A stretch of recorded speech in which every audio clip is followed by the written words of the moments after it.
Imagine taking a standard high-mileage hybrid car, loading it absolutely to the brim, and just launching it on a massive transcontinental stress test. We're talking from the off-grid dirt roads of Oregon all the way to the Atlantic coast. Today's explainer is an automotive engineering debrief on exactly that. We're going to dig into the operational logs of the EcoOverlander. It's a modified 2010 Toyota Prius that embarked on a staggering cross-country loop, literally pushing the absolute limits of hybrid endurance, efficiency, and financial logistics. Okay, let's dive into this. Here is our engineering after-action report for this rigorous cross-country loop.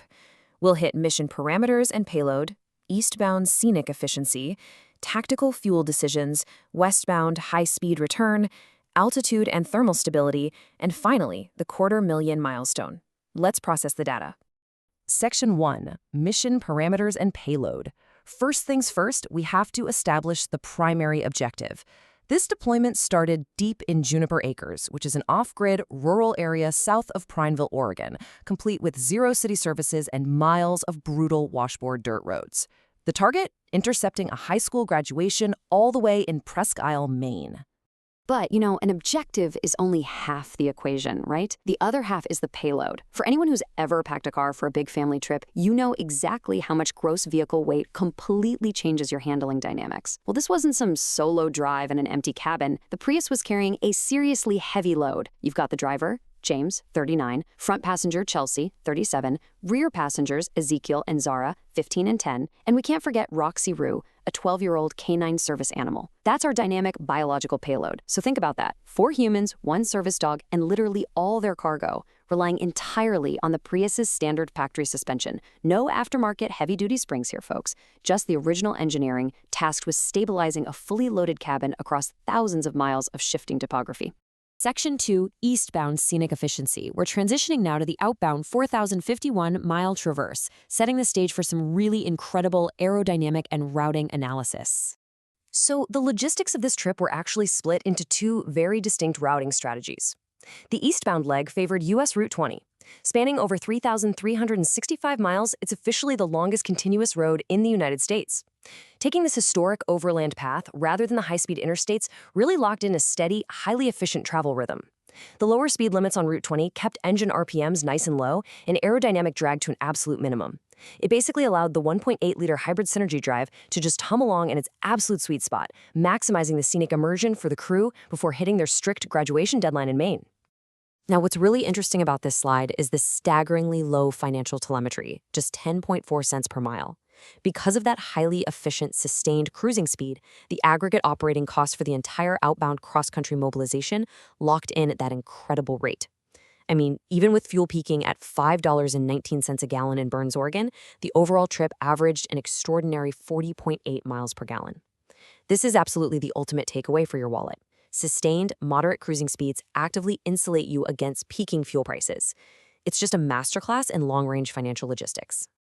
Section 3, Tactical Fuel Decisions. Shifting focus now to the Midwestern plains, where aerodynamic efficiency met calculated refueling logic. Here is where fuel chemistry became a tactical tool. The vehicle started on standard blends, sure, but upon crossing into Iowa at Sioux City, the crew executed a brilliant logistical pivot. They switched their fuel source to Super 88, which is an E15 ethanol blend. By capitalizing on the regional agricultural infrastructure of the Midwest, they secured fuel at a journey-low price of just $3.30 per gallon. Now, you might be thinking, lower energy density basically means you have to burn more fuel to go the exact same distance, right? Right. But because they secured it at such a drastically cheap price point, the financial math still resulted in a massive win, completely offsetting that slight efficiency reduction. Once they hit the high-speed Interstate 90 corridor in the Rust Belt, they seamlessly reintroduced standard E10 gasoline to restabilize combustion chemistry for those higher highway speeds. The hybrid system? It adapted cleanly without a single hiccup. Section 4, Westbound High-Speed Return. The graduation was a success, but starting June 9th, we saw a dramatic shift in the variables. And this brilliantly illustrates the direct penalty of aerodynamic drag at interstate speeds. Look at that massive drop between the blue bars. Outbound fuel efficiency was 40.8 mpg, but the return trip plummeted down to 33.04. This right here is the ruthless nature of physics. The return trip swapped those scenic 2-lane byways for the heavy-duty asphalt of the interstate highway system. We're talking sustained cruising speeds of 70 to 80 miles per hour. To push a fully loaded vehicle through the air that fast, fighting crosswinds, it just requires significantly more energy. But that speed was totally necessary to rapidly close the massive distances between some very specific heritage waypoints. The convoy utilized toll roads and interstates to drop into Hershey, Pennsylvania for a much-needed high-sugar morale boost, pushed through Barberton, Ohio for a grounded cemetery visit to a grandmother's plot, effortlessly secured the Mount Rushmore milestone in South Dakota, and finally landed in Anaconda, Montana for breakfast. Throughout this incredibly fast-paced transit, the 1.8-liter hybrid Synergy drive was kept under a sustained heavy load, emphatically proving its mechanical endurance. Section 5, Altitude and Thermal Stability. Let's move to and see how this builds into an extreme environmental stress test as the vehicle hit the Black Hills and the Continental Divide. Driving through the mountains requires aggressive fueling. The crew executed intentional, maximum capacity fueling operations, literally stuffing the filler neck to the absolute brim. Now, in a lot of vehicles, doing this really risks overwhelming the EVAP, or evaporative emission system. But the engineering telemetry we got here is fascinating, because they were consuming the fuel so rapidly at continuous heavy load highway speeds, they successfully prevented any vapor lock or emissions failure codes. The mechanical limits were severely tested, and the vehicle passed flawlessly. But hey, what goes up must come down, right? Which brings us to regenerative braking. That's the process of recovering kinetic energy during deceleration to recharge the vehicle's battery pack. During the massive mountainous descent into Horseshoe Bend, Idaho, the vehicle utilized heavy regenerative braking. Instead of just burning up traditional brake pads, which can easily lead to catastrophic thermal failure or brake fade on a fully loaded descent like this, the hybrid system recaptured all that downhill momentum. It restored maximum hybrid battery efficiency right when it was needed most for the final push. Section 6, the 250,000 milestone. Let's set the scene for the climax, deep in the Salmon Chalice National Forest. So the crucial point is this detail captured right on the dashboard display. The hybrid system indicator is actively pointing to CHG, or charge. Exactly as the odometer gracefully rolled over to 250,000 miles, the vehicle wasn't just surviving the mountain, it was actively recapturing energy. It's a perfect visual representation of hybrid endurance, crossing 250,000 miles while functioning at absolute peak efficiency.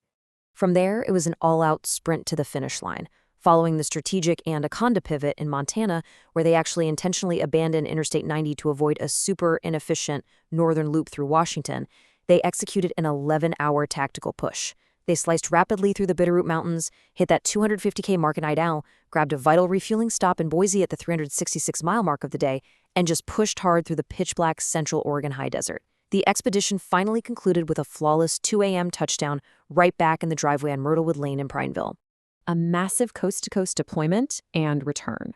Thousands of miles of shifting elevations, aerodynamic drag, fluctuating fuel octanes, and a fully loaded cabin riding entirely on a standard suspension. It begs a really fascinating question to leave you with today.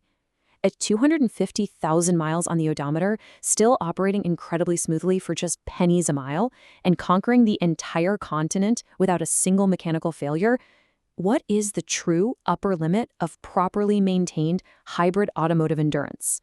Because honestly, it seems the EcoOverlander hasn't found it yet.